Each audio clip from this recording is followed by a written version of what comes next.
اللہ ہی اللہ کیا کرو، دکھ نہ کسی کو دیا کرو، جو دنیا کا مالک ہے نام اسی کا لیا کرو۔ السلام علیکم ورحمۃ اللہ وبرکاتہ۔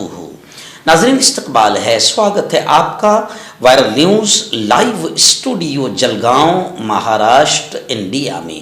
میں آپ کا میزبان مفتی محمد ہارون ندوی۔ آئیے انٹرنیشنل ٹاپ 5 نیوز، دنیا کی 5 بڑی خاص اہم خبروں پر نظر ڈالتے ہیں۔ لیکن سب سے پہلے میں اپیل کروں گا کہ جو ساتھی نئے ہیں اور ابھی تک اس بے باک سچے چینل سے جڑے نہیں ہیں، اگر آپ چاہتے ہو کہ آپ کو ملک بھارت کی اور پوری دنیا کی صحیح اور سچی خبریں دیکھنے اور سننے کو ملیں تو پھر آپ اس چینل سے جڑ جائیے۔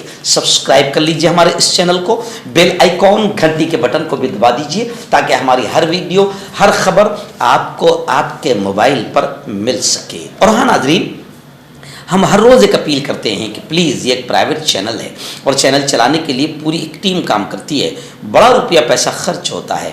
اگر آپ چاہتے ہو کہ ایسے چینل جو ظلم اور ظالموں کے خلاف بے باک انداز میں بول رہے ہیں، اگر آپ چاہتے ہو کہ ایسے چینل مضبوط ہوں تو پلیز آپ چینل کی فائنینشیل ہیلپ، مالی تعاون، مالی مدد ضرور کیجیے۔ اسکرین پر آپ نظر ڈالیں، ہمارے چینل کا بینک اکاؤنٹ نمبر بھی دیا گیا ہے، اور اگر آپ آن لائن پیسہ بھیج کر مدد کرنا چاہتے ہیں تو گوگل پے، فون پے اور پے ٹی ایم تینوں کا ایک ہی نمبر ہے 9637541786۔ اللہ نے جو بھی طاقت آپ کو دی ہے اس اعتبار سے ہر دن یا ہفتے یا مہینے میں ایک بار ہی صحیح 200، 500، 1000 جو بھی آپ چینل کی مدد کر سکتے ہیں مدد کیجیے، چینل کو مضبوط کیجیے، ہمارا ساتھ دیجیے۔ ناظرین، پہلی بڑی اچھی خبر میں اسے کہوں گا جو میری نگاہوں کے سامنے ریاض، مملکت سعودی عربیہ کی راجدھانی ریاض سے آ رہی ہے۔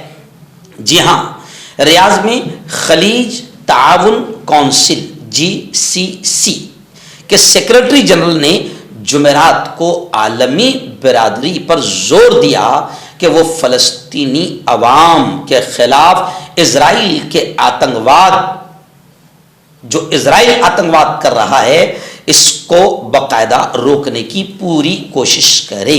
عالمی برادری فلسطینیوں کے خلاف اسرائیلی خلاف ورزیاں روکنے کی ذمہ داری قبول کرے۔ مکہ المکرمہ میں خلیج تعاون کونسل اور مصر کے درمیان مشترکہ وزارتی اجلاس ہوا، اور اس اجلاس میں یہ کہا گیا کہ یہ ذمہ داری ہے عالمی برادری کی، انٹرنیشنل لیول پر یہ تمام لوگوں کی ذمہ داری ہے کہ اسرائیل جو آتنکواد کا ننگا ناچ کر رہا ہے اور اسرائیل سیز فائر جنگ بندی کے بعد بھی فلسطینیوں کو مار رہا ہے، بمباری کر رہا ہے، گولیاں چلا رہا ہے، اور ایسے ہی اسرائیل فلسطینیوں تک کے امدادی قافلوں کو اور ٹرکوں کو، سامان کو، فوڈز کو، دواؤں کو نہیں پہنچنے دے رہا ہے، تو اسرائیل جو خلاف ورزیاں کر رہا ہے، اسرائیل کو روکنا یہ عالمی برادری کی ذمہ داری ہے۔ اس طریقے سے مکہ المکرمہ میں خلیج تعاون کونسل اور مصر کے درمیان مشترکہ وزارتی اجلاس میں بات سامنے آئی، اور یقیناً یہ عالمی برادری کی ذمہ داری ہے، کیونکہ جو لوگ ہیومن رائٹس کی، حقوق انسانی کی بات کرتے ہیں، وہ دیکھ رہے ہیں اپنی آنکھوں سے کہ ایک طرف اسرائیلی آتنکوادی ننگا ناچ کر رہا ہے، معصوم چھوٹے چھوٹے بچوں کو مار رہا ہے اور بمباری کر رہا ہے اسکولوں پر، ہاسپٹل پر، اور پورے غزہ کو تباہ کر دیا۔ اس کے بعد سیز فائر جنگ بندی کا جب ایگریمنٹ معاہدہ ہو گیا اس کی خلاف ورزی کر رہا ہے، تو عالمی برادری کو چاہیے کہ اس ناپاک ٹکڑے اسرائیل کی روک تھام کریں۔ میں تو اکثر کہتا ہوں کہ دیکھو آج بھی موقع ہے، ورنہ آگے چل کر یہ آتنکوادی سب کے لیے درد سر بنے گا۔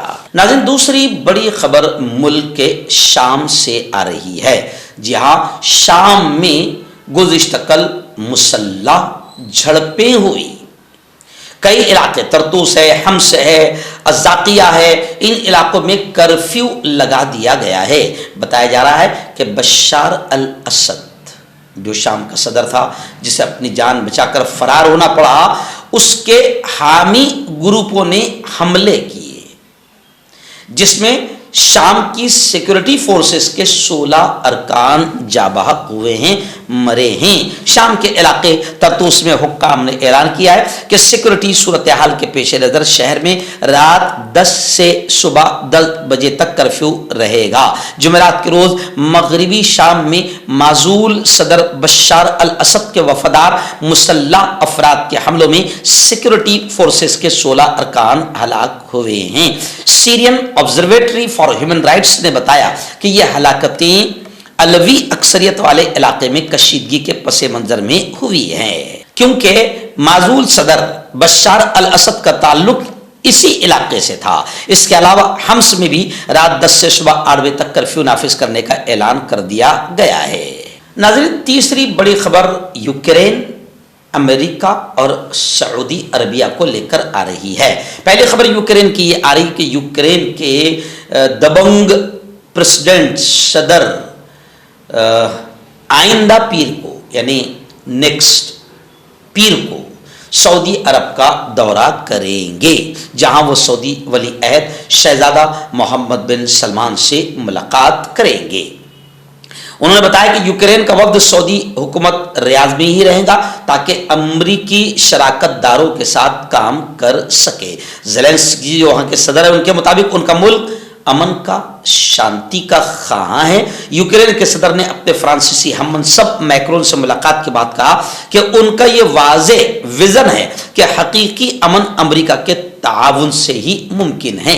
یعنی دنیا جانتی ہے کہ امریکہ اگر امن چاہے گا تو دنیا میں امن آئے گا، اور جہاں جہاں بھی امن نہیں ہے اس میں امریکہ کا ہی اصل میں دخل ہے۔ اور دوسری خبر یہ بھی آ رہی ہے کہ آئندہ 1.5 ماہ کے بعد یعنی یوں سمجھیے کہ اپریل کے اخیر میں امریکہ کے صدر ڈونلڈ ٹرمپ بھی سعودی عرب کا دورہ کریں گے۔ ایسا خود انہوں نے کہا ہے کہ میں سعودی عرب کا دورہ کروں گا۔ صدارت کا عہدہ سنبھالنے کے بعد یہ ٹرمپ کا پہلا بیرون ملک کا دورہ ہوگا۔ تو خیر، ٹرمپ ہو یا پھر یوکرین کے صدر ہو، سب عرب ملکوں کی طرف قدم بڑھا رہے ہیں، ہاتھ بڑھا رہے ہیں، اور سچی بات ہے عرب نے اپنی اہمیت کو سمجھنا چاہیے۔ اگر عربوں نے آنکھیں دکھانا اور ظالموں کو ظالم کہنا، قاتلوں کو قاتل کہنا شروع کر دیا تو فلسطین بھی محفوظ رہے گا اور دنیا کا ہر اسلامی ملک اور ہر ایمان والا محفوظ رہے گا اگر عرب جاگ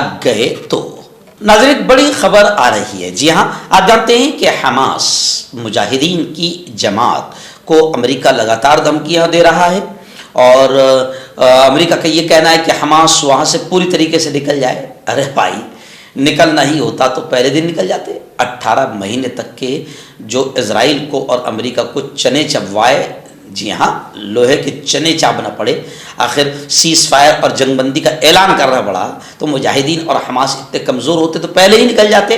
اب حماس کا یہ کہنا ہے کہ امریکہ گیدڑ بھبکیاں دے رہا ہے، کیونکہ امریکہ کے صدر نے آج سے 3 دن پہلے کہا کہ اگر نہیں مانے تو میں تمہارے اس پورے علاقے کو جہنم بنا دوں گا۔ یعنی ٹرمپ کی ابھی تک کے وہ جو دماغ میں خناس ہے ابھی تک کے گیا نہیں ہے، وہ گھمنڈ وہ غرور گیا نہیں ہے۔ جب اس سے پہلے کہا تھا کہ میں جہنم بنا دوں گا اسلامی ملکوں کو، تو اللہ نے جہنم کا نمونہ دکھا دیا تھا۔ 1 مہینہ تک کے لگی ہوئی آگ کو روک نہیں پایا کیلیفورنیا میں۔ تو خیر، اب حماس نے کہا کہ امریکہ کا، ٹرمپ کا کام ہے دھمکیاں دینا، وہ دھمکیاں دیتا ہے ہماری قیادت غزہ سے نکل نہیں سکتی، تنظیم کی قیادت کا غزہ سے نکل جانا ناقابل قبول ہے۔ فلسطینی تنظیم حماس کے ترجمان قاسم امین نے العربیہ نیوز کو دیے گئے خصوصی انٹرویو میں ٹرمپ کی دھمکی کا جواب دیتے ہوئے کہا کہ تنظیم کی قیادت کا غزہ کی پٹی سے جانا ناقابل قبول امر ہے، یعنی ایسا کبھی نہیں ہو سکتا۔ اس سے پہلے ٹرمپ نے حماس کو آخری وارننگ دیتے ہوئے کہا تھا کہ وہ فوری طور پر تمام زندہ اور مردہ یرغمالیوں کو آزاد کر دے اور تنظیم کی قیادت غزہ کی پٹی سے نکل جائے۔ ساتھ ہی غزہ کی پٹی کی آبادی کو دھمکی دی گئی تھی کہ اگر آپ لوگوں نے یرغمالیوں کو اپنے پاس رکھا تو آپ کو موت کی نیند سلا دیا جائے گا۔ یہ دھمکی واشنگٹن کی اس تصدیق کے بعد سامنے آئی کہ اس نے فلسطینی تنظیم کے ساتھ براہ راست رابطے کیے ہے، لیکن خیر، حماس اور مجاہدین، یہ مجاہدین کی ٹولی ہے، یہ بزدلوں کی ٹولی نہیں ہے، یہ امریکہ یا کسی بھی قیادت سے ڈرنے والے نہیں ہیں۔ ناظرین، آخری بڑی خبر اس وقت میری نگاہوں کے سامنے ہے۔ جی ہاں، امریکی وزارت خارجہ نے دنیا بھر میں درجنوں کونسل خانوں اور مشنوں کی بندش کا منصوبہ بنایا ہے۔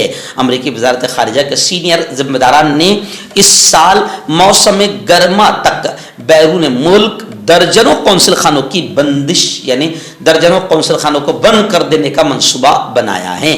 یہ عہدیداران مزید سفارتی مشنوں کو بند کرنے کا سوچ رہے ہیں۔ امریکی ذمہ داران کا کہنا ہے کہ یہ اقدام شراکت داری بنانے اور انٹیلیجنس معلومات جمع کرنے کے حوالے سے امریکی کوششوں پر ایک ضرب ثابت ہو سکتا ہے۔ وہیں پر میں آپ کو بتا دوں کہ امریکہ نے واشنگٹن نے حماس کے جو حامی طلبہ ہے ان کی بھی ویزا کو منسوخ کرنے کا اعلان کیا ہے اور اس کے لیے امریکہ مصنوعی ذہانت کا استعمال کرے گا۔ امریکی نیوز ویب سائٹ نے جمعرات کو محکمہ خارجہ کے سینئر حکام کے حوالے سے اطلاع دی کہ امریکی محکمہ خارجہ مصنوعی ذہانت کا استعمال کرتے ہوئے غیر ملکی طلبہ کے ویزے منسوخ کر دے گا جنہیں فلسطینی گروپ حماس کا حامی سمجھا جاتا ہے۔ ٹرمپ نے جنوری میں یہود دشمنی کا مقابلہ کرنے کے لیے ایک حکم نامے پر دستخط کیے اور غیر امریکی طلبہ کے کالج سے نکالنے کا وعدہ کیا تھا اور اب انہوں نے کہا کہ ہم حماس کے حامی طلبہ کے ویزے کینسل کر دیں گے۔ مردانہ طاقت حاصل کرے 72 گھنٹوں کے اندر، وہ بھی جڑی بوٹیوں دوارا۔ حکیم یعقوب خان سے کانٹیکٹ کریں جو کہ 75 سالوں سے حکمت کر رہے ہیں۔ اس کے علاوہ جوڑوں میں درد، گردوں میں پتھری، شوگر، کھجلی، لیکوریا کا گارنٹی سے علاج کیا جاتا ہے۔ ابھی کانٹیکٹ۔ تو میں حکیم جاوید، کیا آپ کو شوگر ہے یا آپ کے بدن میں درد رہتا ہے جیسے جوڑوں کا درد، نسوں کا درد، گٹھیا وائے؟ اس کے علاوہ اگر آپ کو بواسیر ہے، خونی والی ہو یا مسے والی ہو، اور اگر آپ اپنی شادی شدہ زندگی کو لے کر خوش نہیں ہیں تو آپ ہمیں کانٹیکٹ کر سکتے ہیں۔ یہاں گارنٹی کے ساتھ جڑی بوٹی سے علاج کیا جاتا ہے۔ Thank you so much.